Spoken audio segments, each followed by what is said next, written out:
मोठी अभूतपूर्व अशी डीजे मुक्त दहीहंडी फोडण्यासाठी जोर लावत आहे. खरं तर ही हंडी फोडण्यासाठी 7 ते 8 थरांची गरज आहे. राधाकृष्ण ग्रुप कसबा पेठ प्रयत्न करताय ही दहीहंडी फोडण्यासाठी. बघूया राधाकृष्ण ग्रुपला पुण्यातील ऐतिहासिक चौकातील इतिहासात लिहिली जाणारी ही डीजे मुक्त दहीहंडी फोडण्याचा मान मिळतोय का.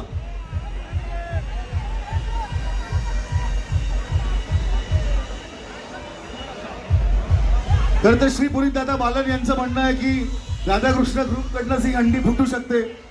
बघूया आता, आपल्या सगळ्यांच्या नजरा तिकडे लागलेल्या आहेत.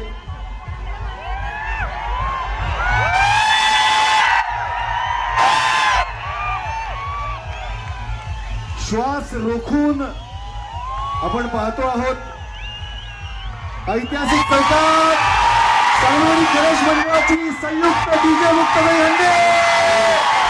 हाती घोडा पालखी वाजवा.